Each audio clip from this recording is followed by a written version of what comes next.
Hey y'all, I'm Attica Scott, former Kentucky State Representative. They're asking me about everything, local, state, federal, all the time. How do I do this? How do I do that? Why can't I get a speed hump? What's going on with the consent decree? Hey y'all, welcome to Ask Attica. Thank you so much for joining us on this beautiful Friday morning. Hey y'all, welcome to this last episode of Ask Attica for Women's History Month. I appreciate y'all being with us this entire month. We've had some wonderful guests. As always, thank you to Black Coffee 2 in the Goodwill Opportunity Center for allowing us to use this space to bring you the Ask Attica podcast. And of course, shout out to Stay Live Streams for producing the podcast. Now listen, y'all. Of course, we have one of my favorite guests today, Councilwoman Shameka Parrish-Wright, representing District 3. And she's actually going to share with us some women's history in Louisville. But I want to start, though, of course, with my favorite question, which is, what is bringing you joy today? Oh, thank you. Yes. What's bringing me joy is to be here to talk about women's history with Yes. one of the people that I admire and who has inspired me not only to run for office, but to show up in community in my authentic self, no matter what's happening. Yeah. And I still remember, as this is my third year serving on Metro Council, Yes. one of the first things you said to me was with an amazing, the best advice is, it's okay to vote the way you need to vote. Yes. And even if you have to vote alone, stand with that. That's right. And the energy it takes to stay with that and not be swayed by these other agendas has been phenomenal and it's kept me grounded. And I honor that. Like, I know that people feel like they try to understand our relationship, Yes. but you have been the most authentic person I've met from the beginning to now, and it's consistent. Yeah. And even when I want to go off the rails and where my goals and do other stuff, you keep me centered on the things that matter, and I do appreciate that. She does these things on purpose, y'all. She does these things on purpose. Okay. All right. So let's talk about. Well, I was going to say let's talk about the honeycomb hideout days, but we won't talk about the honeycomb hideout days. We could, Yeah. but let's talk about your journey to District 3 before we get into your Women's History Month vignette. That's good to know. Yeah. I mean, nobody asked me in that way. Well, so here's what I'm thinking about. We had some times back in the day. I was the designated driver often. I'll just say that much. And then there was the honeycomb hideout. Yes. Fun times. Yes.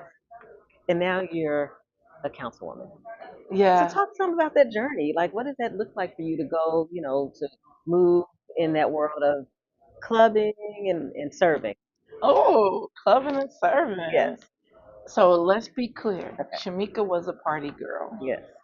In my 20s, my late teens, that's how I got introduced to Louisville. Okay. I was coming down here for all the parties and the Derby. The real Derby for me was on Broadway. My Derby was on Broadway. The posse was on Broadway. The posse was on Broadway, my Derby, and just coming to hang out. And I loved it. I thought, now, I didn't know LMPD back then. Right. But back then, I was like, and I'm coming from Cincinnati, and a very strict police force as well, but they wouldn't let us party like that. I mean, we had jazz festivals. Yes. But I came down to Derby. It was on Broadway from the beginning to the end. People are in cars. They're hanging out. Yes. Sometimes they're on the roof. Sometimes they look a little unsafe. But everybody was having a great time. Now, it was traffic, but it was like I got out, parked my car, and was able to walk in traffic. I live like the city comes alive during Derby season. And maybe because I was always seeing Louisville in Derby season. Okay. Oh. I didn't see the struggle season. Yes. But anyway, it was attractive to me. And then all the nightclubs, they stayed open late because in Cincinnati, bars, last calls around just before 2 o'clock. Most bars closed at 2:30. There were after-hour spots. But in Louisville, most of the clubs closed around 4. And they always had a kitchen. They always had food. Yes. I loved it. I would sometimes go home and it'd be like the sun is coming up. Those are my party days. I was in my 20s.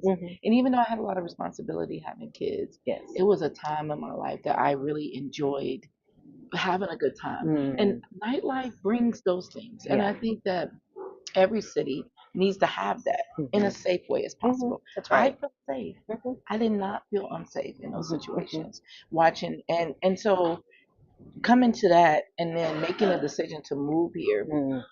I was like, it's 100 miles away from Mhm. Cincinnati. If it doesn't work out, I can go back home. Mhm. Then I came here and got caught up in the social justice movement. Now, I was already doing work against gentrification, Mm. urban renewal, not against it, but dealing with the factors of how it didn't give residents what they were promised. Right. They were closing a lot of our housing projects. They were moving people around. They were dispersing people. So I was doing door-to-door work Mhm. with the West End Community Council. I did work with a group called Kaleidoscope. So we were brought in to do third party work, whether it was outreach, whether it was training, development. I love doing the work. Mhm. So I already had a social justice lens Mhm. and I had already worked in my community to bring changes. Mhm. I had no intentions on running for office until Okay. I came to Louisville. Okay. When I came to Louisville, I started seeing public office as a tool for change. Mm. So when I came here in 2002, started learning about it, ended up doing an internship at the Kentucky Alliance Yes. Against Racist and Political Repression, and that's how I met you. You were leading the Jobs with Justice Yes. work. I went from an intern, hired as an organizer, worked with Ann Braden. She mentored me, actually connected me to Carla Wallace. She Yes. said, there's something you can learn from her. There's something she can learn from you. I want you all to meet. And we intentionally met every week Okay. to do some mentoring and coaching with each other. And literally got to honor Carla yesterday at the Yes. Women's History event Yes. at Council. Rosie the Riveter. Rosie the Riveter. Yeah. And I didn't even nominate Carla. Most people probably thought I did. Right. I actually missed the email with us sending in Oh, our look at nominations that. because I would have sent in your name and others. And so when Councilwoman Paula McCraney called me and said, "Hey, I have Carla here. She's one of the nominees, and I would like you to award her." I was like, "Oh yes." I would have been jealous if somebody Right. else got Yes. to do that. So anyway, it's amazing to me to watch the 190, the 360 of how our lives intersect. Met you, saw you doing amazing work with the Jobs with Justice. Yeah. Always been for workers' rights. Entry level worker, worked so many different jobs and organizations and with Fortune 500 companies and thought like this woman is phenomenal. But you back then were one of the only black women that were leading a national organization with a local chapter. Right. I didn't see a lot of that. I saw other colleagues, but I did not see them leading. So I really was torn about what's next for you and how I can support you. So came in to support the work you were doing Yes. because I fell in love with you and how you navigate that work. I fell in love with Ann. I fell in love with all these amazing people. And I thought, what role can itty bitty Shameka play? Single mom of four, still trying to figure out life. What could I do? And saw politics as a tool for change. So I knew I made my mind up at about 20. Well, we got together. It was a group of us that got together and said, some of us have to run for office. Yes. We decided that would be you. They You had did. the best fitting and the less skeletons in your closet. And we decided it would be you. But then I thought about, I wanted to do it too. And I had a role model. I had you who we ran your school board campaign. Yes. Then we worked on getting you appointed and then elected to Metro Council. So I had a great example in you. I don't know if you saw that because I didn't come to you day by day and say, Attica, I want to do this just like you. I saw this was a step that I could take. And so decided that by 50, I would run. You know what made 50 come about? I'm 49 now. Yes. The kids, Yeah. my sons, having I had two in my teens, two in my 20s, and two in my 30s. So the last one was born in my early 30s, and I said, well, by the time I'm 50, they'll be grown, they'll come through high school, and running a campaign wouldn't be pressure. Yes. And then life happened. Yes. 2020 happened. Yeah. We had a outgoing mayor that couldn't run again. We had an opportunity to take what we were building with the Justice for Breonna Taylor movement from protest to policy change. Yes. And I felt like it was our duty as people like us who've been in social justice, who saw how these pieces play out, to mimic that, to model that for all the protesters. Because not everybody is going to be with their fists in the air. That's Some right. people are working inside on policy or changes on procedures. So really wanted to model that. Really wanted to get elected to advance the social justice movement. Okay. And I realized that coming in my first year that I came in without a hidden agenda. I'm very open about my intentions. but also bringing the voices of the people in my district. I got a chance to do 2 for 1, advance our social justice mission and listen to the people in my district on what was needed and keep this seat I am in, which is a legacy Democratic, now Black woman seat. Yes. How many do we have of That's that? right. Right?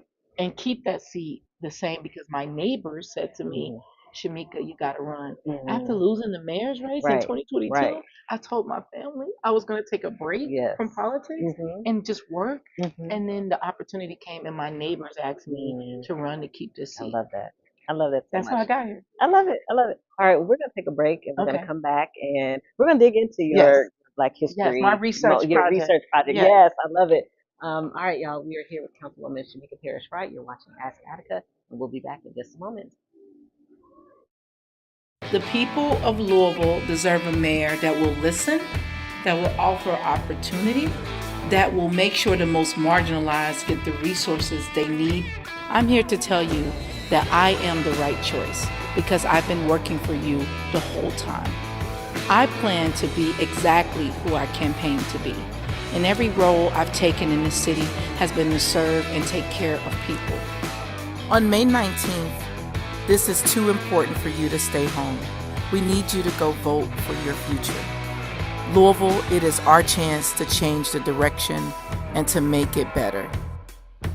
Louisville is better when we come together as community.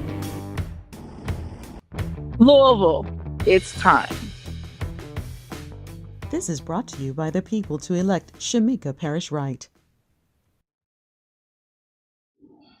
All right, y'all. Welcome back to Ask Attica with Councilwoman Shameka Parrish-Wright. Now, for those of you who are running for office, the ad you just saw was produced by Stay Live Stream. So, as I said before, if you want to advertise on Ask Attica or any of the Stay Live Stream platforms, be sure to reach out so that you can get your ad aired before the May 19th primary.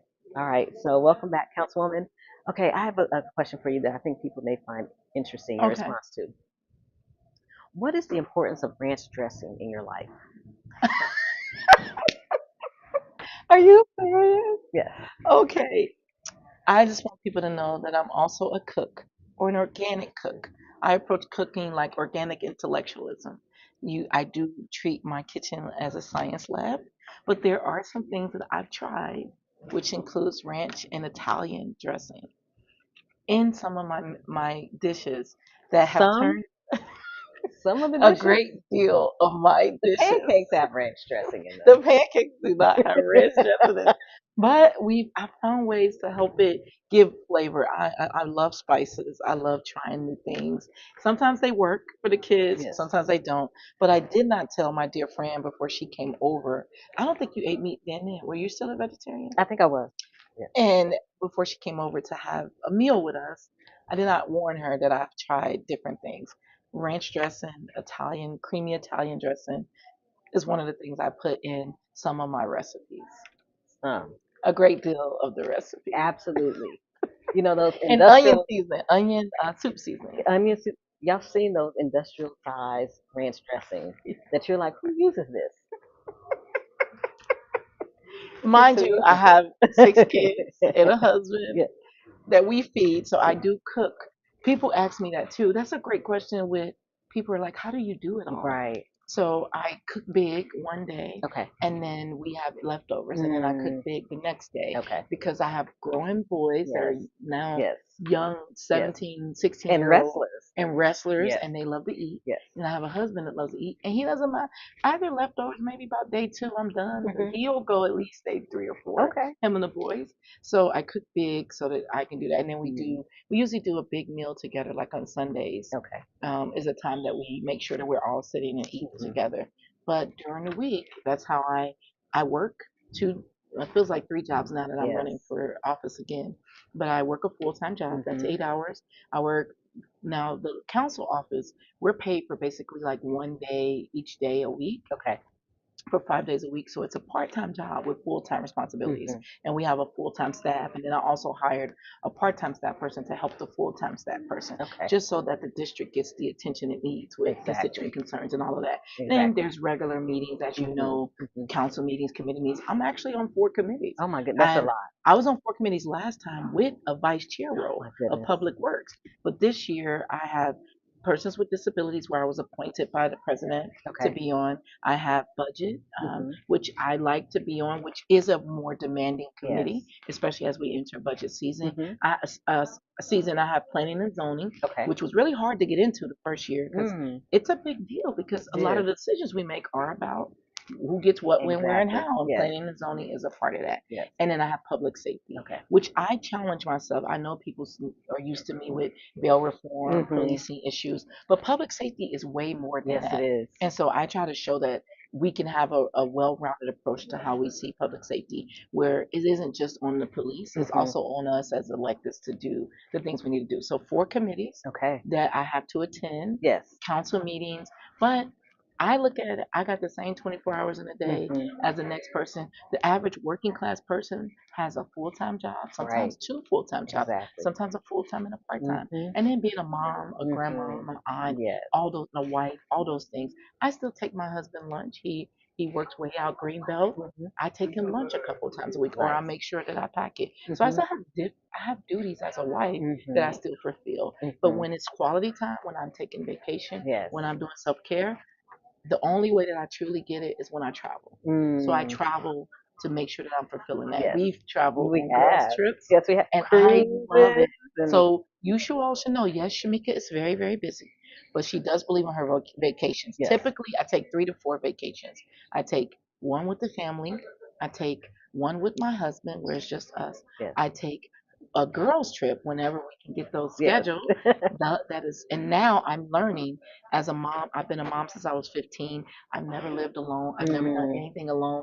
Now I'm learning to take a personal vacation where it's just me. And it's so awkward because I'm like, I'm so used to taking care of people or being in groups, and I'm like, this is just about me. So I've also built in time with some of my work travel to get a few extra hours or a day to go see museums, to go sometimes to stay in my room and get rest. That's right. So I do want you all to know that I do that, and she has been very instrumental in being mindful because I am a person with a disability. I do have a heart condition that is progressive.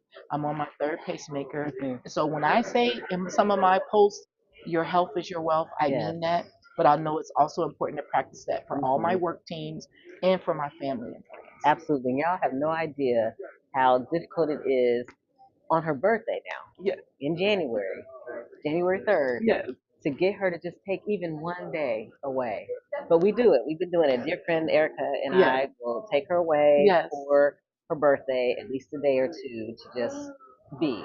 So we went to a lake this year. It's beautiful. Taylorsville Lake. And what is that thing John Lennon said? I get by the help of my friends and my loved ones. That is truly who I am and why I do this work. Also, I want to show the people of Breeway, the people who never protested, the people who do social justice, the people who work in services and governmental, who don't feel like they can come out and express themselves. There are different avenues to do this work, and we all play a part. So I think it's important that we model that, not just in our professional friendship, but in our personal relationship too. So I do share a lot. I'm an oversharer. But if you all want to know why I'm on social media, then you blame Attica Scott, former Representative Attica Scott, really recruited me to Facebook. I was in college. I was at U of L, but she said, you could use this Facebook and get the word out. So I literally only joined social media to share about social justice work. And then I found out you could share pictures. So as a mama who loves pictures, that's why you see it. So my kids are all in the matrix, y'all, because I love sharing about my kids.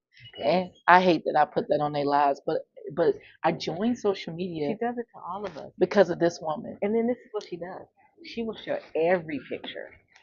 She doesn't filter any of them out. She will share everyone. And then you look and you're like, oh, okay, I guess we're sharing that.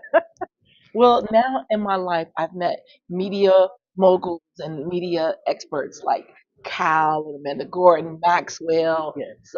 Matthew Bauer, like all these people Yes. who do this for a living or as a part of their art. Now I'm learning that damn, them were some bad shots. Yes. Yes. Thank you all so much for informing her of that. And Sonia DeVries Yes. is one of my Yes. favorite photographers. When I'm learning that, dang, Shameka, I like off guards. I do like side profiles, but I have caught my friends and my loved ones in some very compromising There's pictures. off guard, and then there's just why would you post that? But anyway, And when they let you share 80 pictures, why do and when you they let her look at share 80 Instagram, pictures? now you can share 20. Why would you do that? Look at LinkedIn, now you can share 20. Why would you do I that? feel like I'm not alone in this process. Because she feels obligated to share all the full number that the So platform you might allows. want to pick the photo that matters to you the most. I want you to have options. That is the problem. I do believe in options and choices. That came out at Breeway too. I got in trouble for it. I do believe in the democratic process. We know. Taking votes, Yes. having choices, Yes. and having consensus, Yes. even if it's a hard, challenging thing. It can be very difficult. So you're here, and we're just gonna, because we need to take a break in a little bit. Okay. If you can just briefly introduce us to your your Women's History Month. Yes. Then yeah, just first introduce us. Don't give us too much. Okay. We'll take a break and then we'll come back and get into the real heart of this individual. Oh, this is fun. Okay. So if you're watching this real time, whenever you're seeing this, I want you to Google Lois Morris. And she was a former alderman. Back before the merger, we had aldermen for previous years. And she was amazing. And she ran for mayor the year I was born, which is 1977. So she is who I want to talk about today because I want Louisville to know the history. I have run for mayor. I did come in second in 2022, but there are other women who have, and black women who have ran for mayor that I want to highlight and lift up for Women's History Month. Awesome. Thank you. All right, y'all. We'll be back in just a few minutes with more about Lois, the Honorable Lois Morris. Honorable Lois Morris. Yes, with Councilwoman Shameka Parrish-Wright. Thank you for that. Did I do Yes, good? Okay, that's great. That was good. Through I like every it. note, every performance, the arts connect us. The arts connect us through joy and through awe, bridging cultures and generations. From intimate theaters to the grandest stages, the arts bring us together, reminding us that we're never truly alone. When we experience the arts, we experience each other. Kentucky Performing Arts. The arts connect us.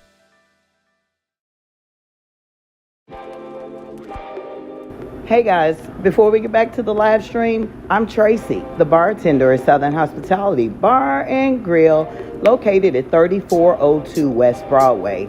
You guys got to come and check us out. You can call your order in, and the phone number is 502-822-1474. Again, I'm Tracy, the bartender at Southern Hospitality. Come check us out, guys.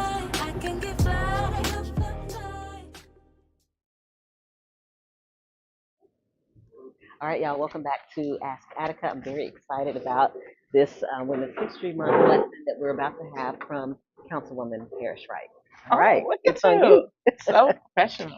The necklaces, everything too. Okay. I actually got, real quick. So I actually got this from a cousin of mine who sells jewelry. So, yeah. I like silver, white gold, and chrome, anything like that. Yes. I feel like gold sometimes blends in, but I do like that. Thank you. Well, one day she'll let me wear my grill, and so you all can see. That's silver too. It's white gold. Okay. All right. So Lois Morris, I have a picture of her with a hat on. She was known for her hats. She was an alderman. So Lois Morris, during her mayoral campaign in 1977, she was the alderman for the 12th Ward from 1969 to 1975. She was the founder and president of the Louisville chapter of the National Council of Negro Women and the founder and executive director of National Black Women for Political Action.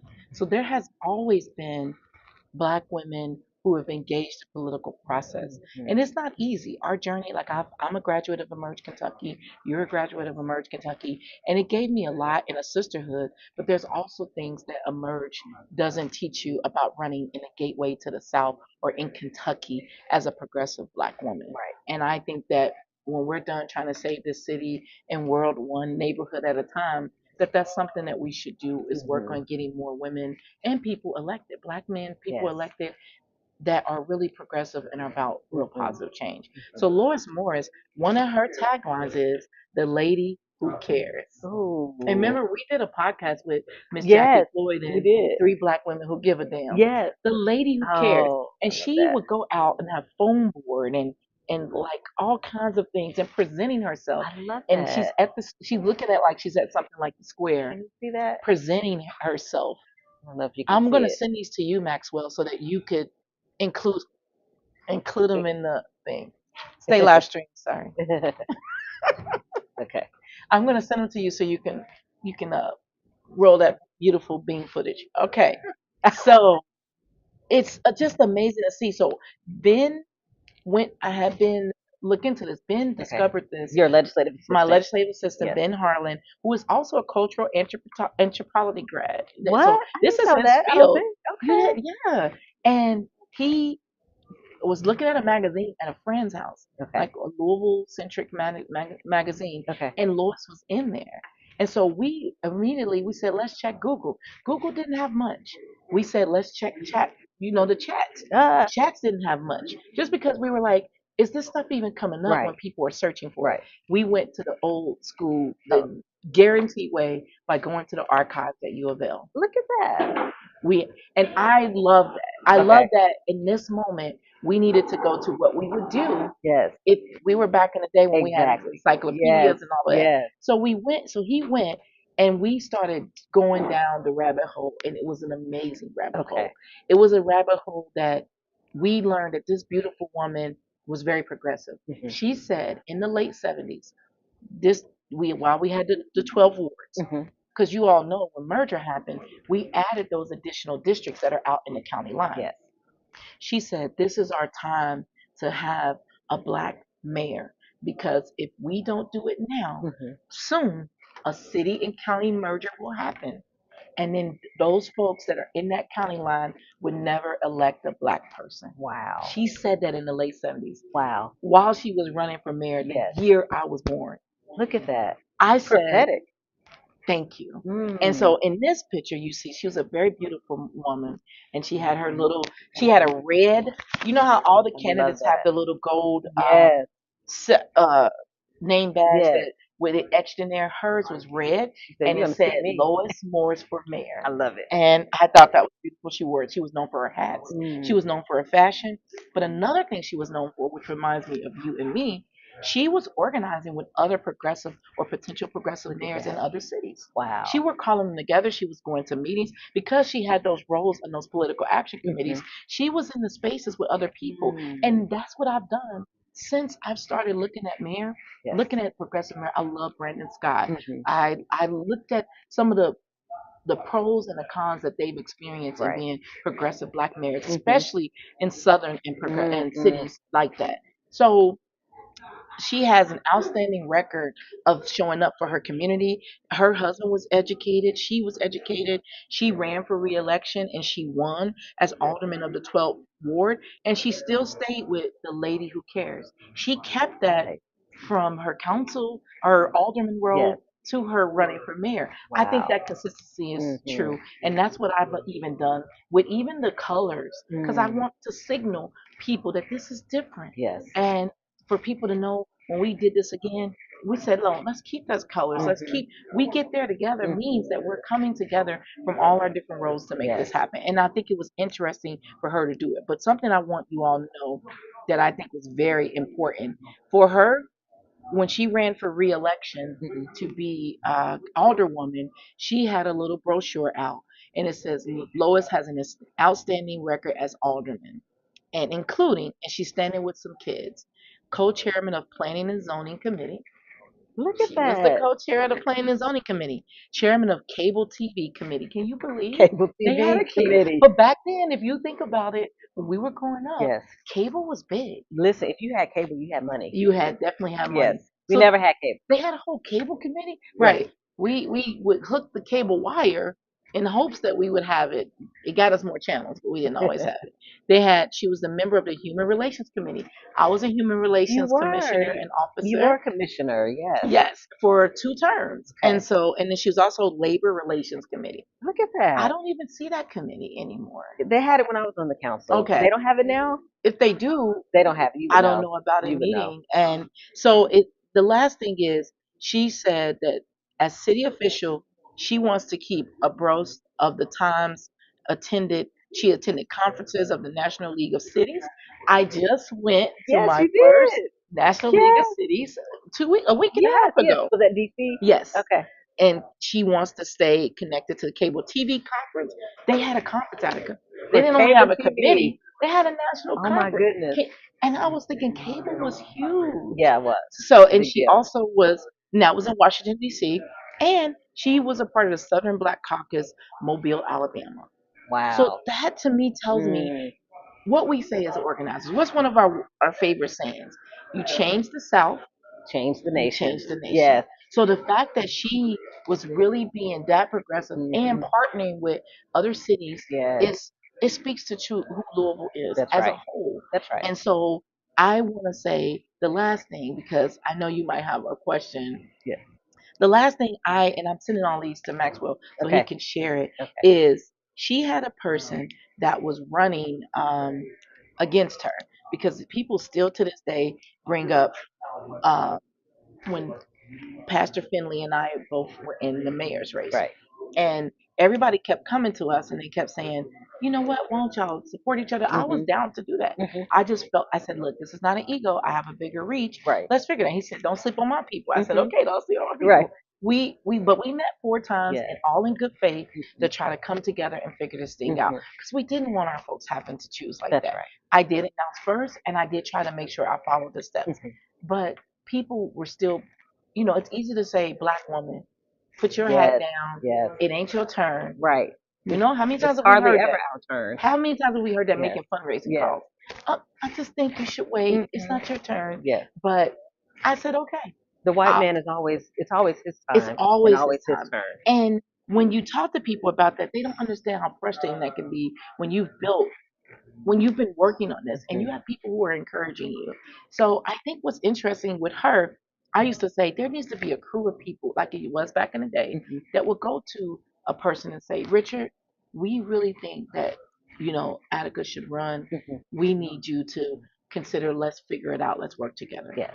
We didn't have that in that way. Or if we did, we didn't know about it. That's right. But people in Finley's church wanted to support me. They wanted to keep him as their pastor.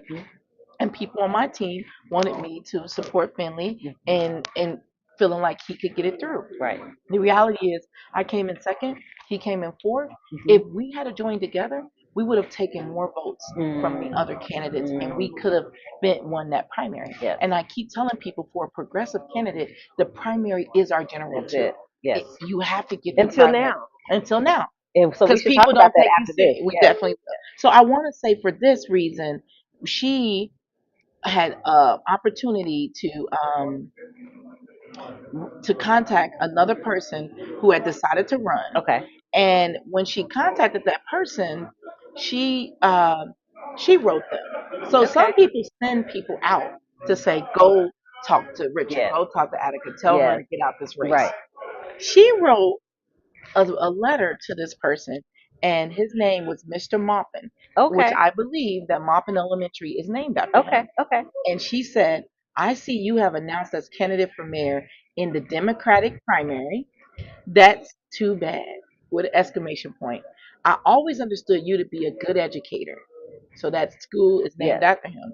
I think you should stay at the Jefferson County Board of Election. Speaking of the Jefferson County Board of Election, how do you plan to justify campaigning at taxpayers' expense? As a full-time employee of the Board of Education, don't you feel guilty about spending so much time away from the job campaigning while our tax money is used to pay your salary? And another thing, Mr. Maupin, that business you mentioned about debates in the automatic chambers, first of all, that's hardly the place for such an event. The city hall and its automatic chambers belong to all the people and is not the place for partisan political sideshow. Ooh. I am surprised that you would make such a suggestion. But on the second thought, I suspect that that comes from lacking experience. Anyway, I hope you find some other way to get the exposure you will need because I'll be too busy campaigning to spend time helping your efforts. See you down the road. Lois Morris, Okay, your next mayor. okay, Honorable Morris. Oh my. Okay. We take the high road. Every time. Every time we run, Yes. we don't go there. And we've been criticized for that. Mhm. People have said to us, you need to go at them more. Mhm. I don't want to spend all of the people who donated to me, all the people's effort, only focusing on who I'm running against. That's right. I want to talk about why I am a good choice, why I'm ready to make the decisions, why I'm ready to bring them to the table. But it's so many sides to run a campaign Right. that people always give us this, or they didn't want to call you and tell you what so and so Yes. did. Okay, help me. Right. You got to literally put blinders on like the Yes. horses. Yes. You got to do this because if not, you go off the rails. Exactly. But what I think, even though she had her reasons for doing it, was very pointed that it was directed towards that person. That person eventually backed out of the race. I don't know what caused that. Right. She ran, I think, and we even saw some of her numbers where she did well and all of those things. Wow. But the reality is that you're not I don't want to make you my competition. That's right. But there is a system that is working against us. There's That's a right. machine that is trying to tell us who is worthy and who is not. That's right. They're taking the democratic ability away from the community. So that brings me to now we're in a different time. That's right. We're in a nonpartisan effort. That's right. And that's why it's even more important that people who typically haven't participated in primaries Yes. show up. That's right. And that people understand there's 3 different ballots that will be That's out right. there. And we'll talk about that when we take a break. 'Cause Yes. we got to get into that. Yes, one. that's right. Okay. All right, y'all. So when we come back, we're going to close out the conversation with Councilwoman Parrish-Wright. But again, thank you all for tuning in to Ask Attica. We'll see you back here in a moment. Excellent.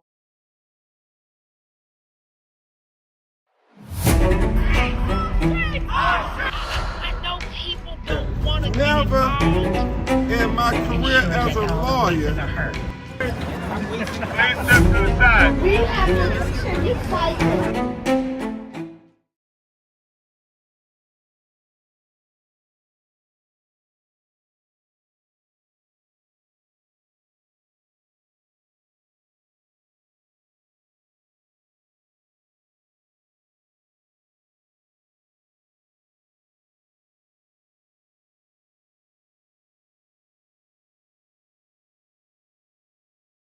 Don't forget what we did today. Today is history. Don't just go home and say, hey, let me post it. Live it.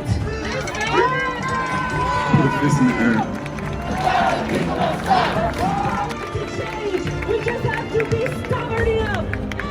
We just have to be strong enough. We just have to be relentless.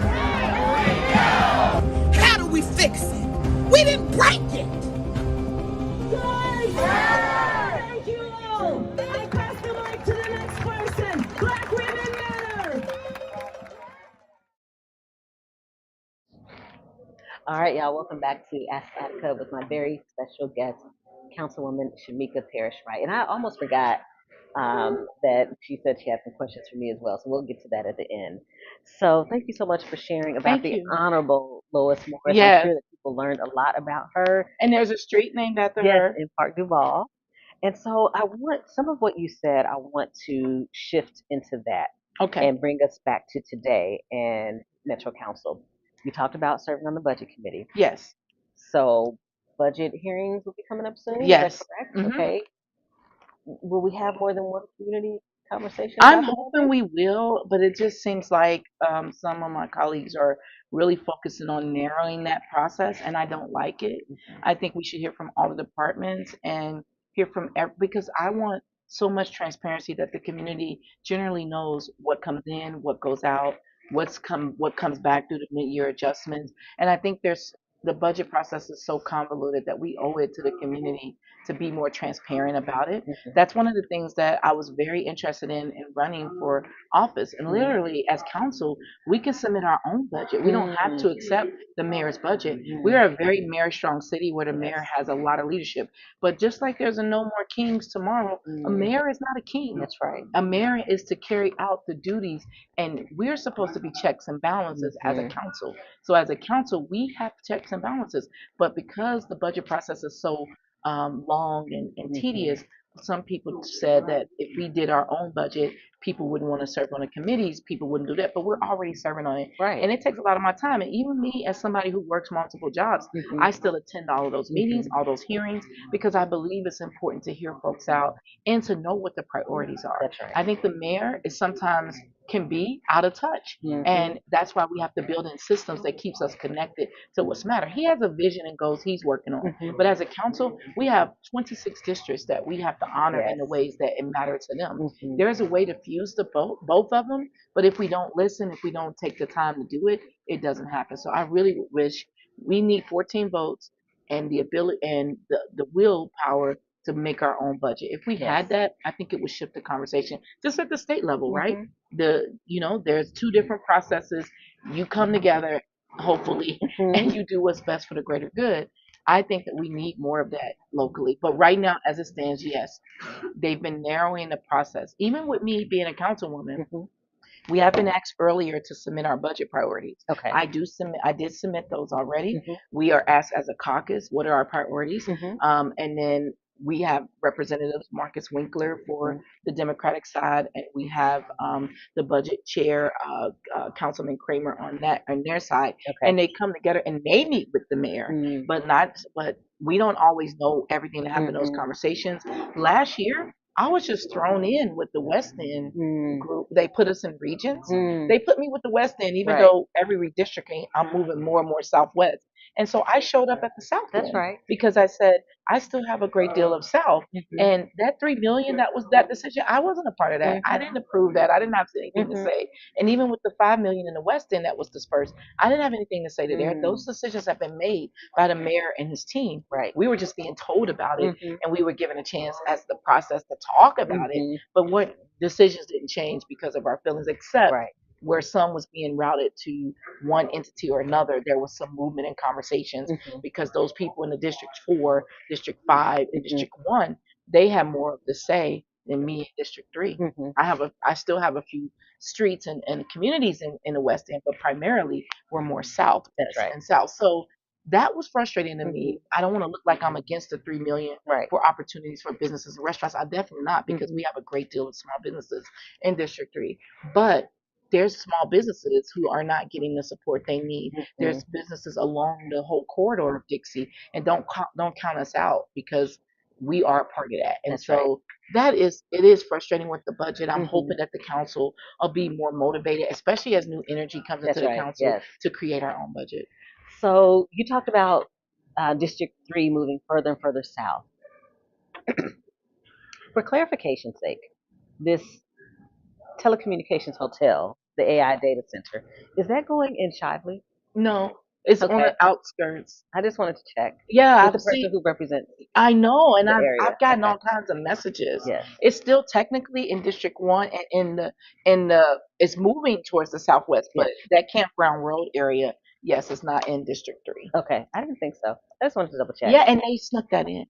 They snuck it in because, it's like insider trader knowledge. We know we're going to end up having some language around data centers and all of that. Before those restrictions are down, let's hurry up. And this is what I tell people. Don't sell grandma's house.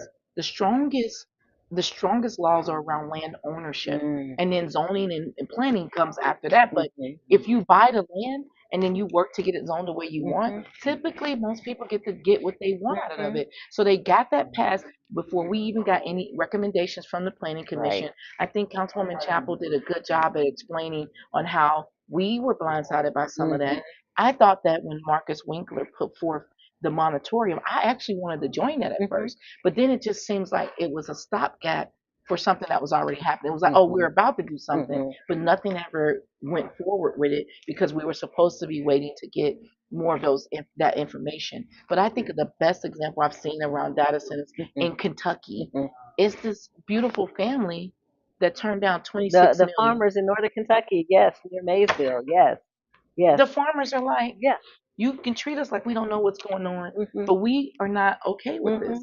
It takes people to say no to money. It takes people to say no to opportunity. Yes. And we don't get good decision making with the ability to say no, we don't get the real change that we need. And that's right. why I run for office, because I want to be an example of I am not going to be bought off. That's right. I am going to make those decisions after listening to community. And I do that with my district. Some of them are sad about me not running again. Right. But unfortunately, as an odd district, odd local metro council member, we cannot run for an office like mayor and keep our seat. Right. But guess what? The even numbers did it. That's how David James was able to do it. They're able to do it. So I want to look into changing that. Why is it that only odd member districts don't get to run for mayor and keep their seat? Because even people that are internal there, they're like, Shameka, that's not fair. We don't want to see you go. If you don't make it as mayor, we would like to keep you here. But you know what my son told me? He said, Mom, when I go with you to your council meetings and to in the community, they love you. They love what you've done. They loved how you lifted them up. You can come back and take that seat. My 17-year-old son said that to me. And my 22-year-old daughter was like, well, she's 23 now. Mom, you got to take a chance. The time is now. I know you plan to wait. Yes. But to hear him be encouraged and say, you can come back and run for that seat, that was powerful. But I did tell my district that I think that the time is now to run and to see if this can happen. And because we have this nonpartisan option, like before, I was the second. I came in second in the Democratic primary, and so now it's the top two vote getters. Okay. Now I have an opportunity. Before you go into that, so I wanted to talk about that.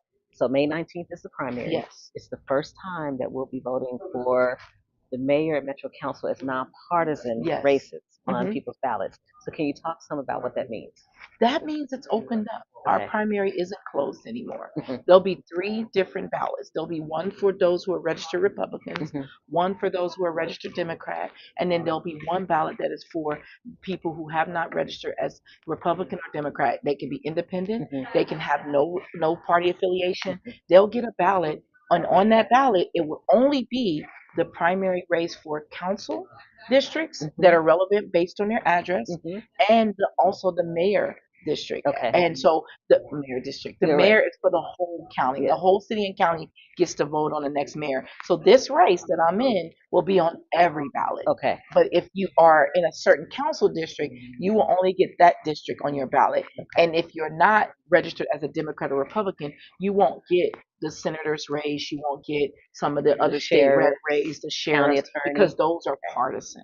And then in some of those races, they only have 2 contenders, so that race ends with the primary. So this is a big deal. We need a good turnout because that is going to be indicative of how we deal with general. That's right. So now it's a greater chance. I really feel good about being one of the top 2 vote getters to come through the primary. But I don't want to talk too much about that because we invited you here as councilwoman. That's right. That's right. So that's exciting, though. Yes. It's interesting.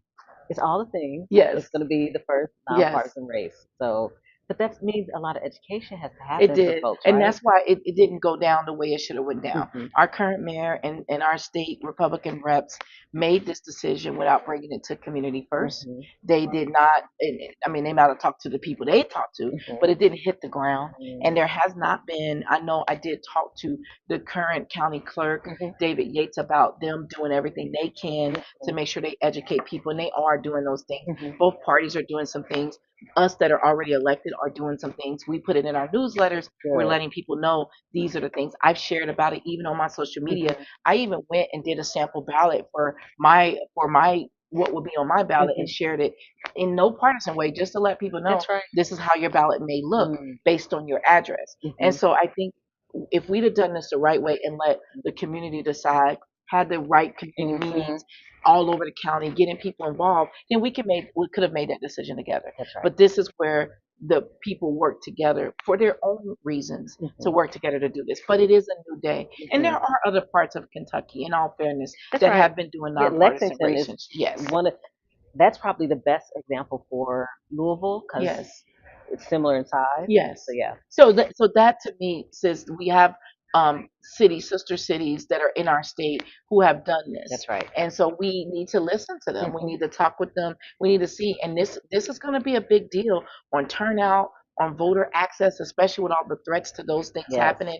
We worked together on, I forget, was it a Senate bill or House Bill 2 that was really coming after people who were newly citizens and immigrants, which we know typically voter fraud does not happen as much as some of our folks like to say that. The Secretary of State said there were 20 people Yes. that he found in the past month or so Yes. who were immigrants who were registered to vote and should be voting. Yes. It could be for any number of reasons. And people don't have the education. Right. Exactly. And so if we haven't done the best job at educating people, and we can't go from that to ultra criminalization of those people who don't even understand. People don't understand the nonpartisan part. Right. They're calling me. People have thanked me for sharing what I shared. They've said, Shameka, thank you. This is the first time I've seen it broken down and plain enough. And that's what I believe in doing. Yeah. I have a lot of $6 orders I can pull out of my bag. Right. But I believe in using the language that meets people where they're at. And most things, to be real, should be at a third grade level. Exactly. At least a third grade level. For people on all spectrums to understand. But it's not on purpose. It's not on purpose. Exactly. And that, to me, is hard. There should be billboards. Like, don't forget, check your registration. Do you know where you're voting at? Do you have a plan to vote? Right. Here are the locations. I'm glad that early voting was extended. We've also been trying to educate people about absentee. We've been trying to keep it all nonpartisan, especially on the council level, and share about here's the ways you could participate in your democracy. This is your power, and I want people to know that. And I would do this. You know this. I would do this whether I was running or not, whether I was elected or not. We did it across the state, not even being elected, not even running for office, because I see it as a tool that we all should be using. So I'm hoping we get an increased participation in the races. I'm excited that more than 73,000 people will have a ballot in the primary that didn't have it before. That's just counting those who registered as independent. But the non-committals that did voted last year, the year before, all those folks are just as important. I want them to participate. I want them to see the process. I think that is the part that I am most excited about, is that people who were closed off from primary get to participate. Do I think it was done the right way? No. Right. But I think that now it's here and we have no choice to deal with it. It's our job, especially in the next, we're less than 60 days now. And for the record, most things aren't done the right way in Frankfurt. I just wanted to say that. And you know that from direct experience. Yes. Direct lived experience. Exactly. And watching you on that merry-go-round was like, people really, even when I ran for mayor the first time, they tried to encourage me to run for state rep. I said, I'm watching my friend go in and out of that, and I don't know. I wanted a 4-year seat. I think with a 4-year seat, you can invoke a vision, because you do spend a lot of time that first year being elected, getting to know the lay of the land, what's important to people, listen to your constituents, then the next year you're trying to implement the things you've learned. Then if you're running for a 2-year race, you're running again. That's right. And so you got to do it all at once. And if you're in the 3rd year and going into your 4th year, you get to put in different parts. Because I think what some people don't understand, I don't know if you've had this experience, that's what I was going to ask you about, is things take longer than people realize to implement. There's a serious timeline. There's internal processes and procedures to filing legislation. That's right. And I think that people don't understand that. And we're still breaking down what's an executive level, what's a legislative level, what's a judicial level, and understanding that I'm in a legislative level, and this is a policy making position. And even those people who wanted you to run for mayor, I'm like, she is a policy person. Yes. She wants to be in a policy seat.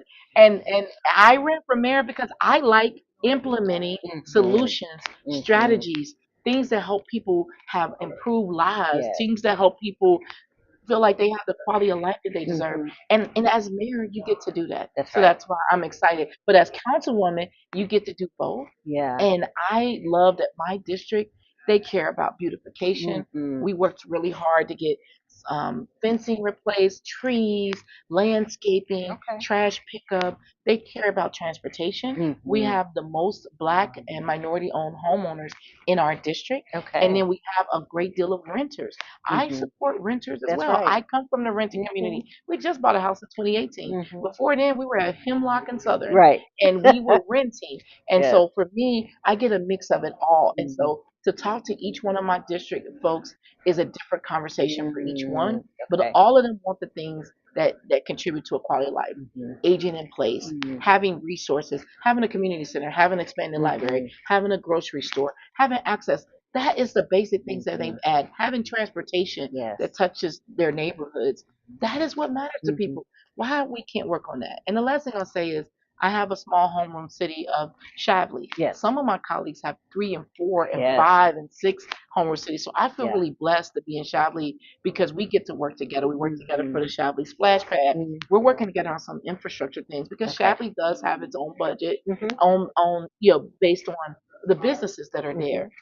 It's important that people know when I was driving home with my son in the car and roads were paved and there was humps and speed humps and all of that, I said, yes, we work together. He was like, why when we get to our neighborhoods, the streets are cleaner?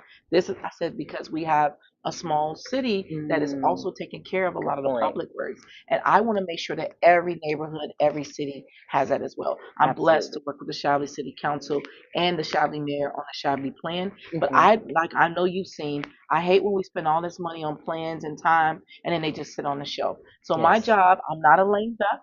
I'm going to make sure that we start working on parts of that plan while I'm here through November. She's saying that because I called her lame duck in a text one time, y'all. She's But that's because I didn't want her to stress about something in particular. And I worry about everything. Yes, you do. You do. Yes. Okay, so before we go, because I know our producer is looking at me like, okay, now wrap it up. Exactly. Did you have any? The show is called Ask Attica. Do you have any questions for me? So asking Attica. Okay. The question that's on everybody's mind is if you're going to run for office again. We'll see. We'll see. I get like asked that often. We'll take it. Yes. I wouldn't be true to the movement if I didn't at least ask you that. I appreciate it. And this was my year to commit to supporting other people. Yes. Which I've always done, but you have. not running and trying to support other people as well. Which right? is hard. So and we've both done that. Yes. And that's Yeah, we had to make some agreements about that. My next question is, when we gonna make the next girl trip happen? Like, why has that not happened? Listen. Now, when I come through this primary, I know. I need a break, and I need to be able to go somewhere. So can we work on that? Okay, let's do it. And then my third thing that was on the spot in front of all of you who are watching. It's accountability. There has to be a girl trip that happens between May and November. Okay. And then my third question is, what can we do because some of these positions and seats, and I don't think people realize, they go unopposed or there's no young people. I want to see people under 30 in office, which is why I'm trying to model this very out loud. I want to get out the way. A term or two and I'm out. Yes. How can we get more young people engaged? What ways have you seen young people genuinely engaged and active and being put in a, well, I don't want to say put because we don't want to choose it. We want them to choose it, but being given the resources needed to run for office.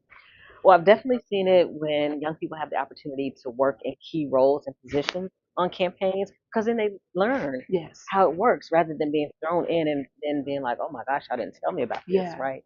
So we have to make sure that we're providing those opportunities, right? Young people can manage campaigns, right? Young people can be policy strategists, do all the things. And so we need to make sure that we provide that opportunity. The other is when they have the chance to go through training programs. So I was on the advisory council of Run for Something when it first started.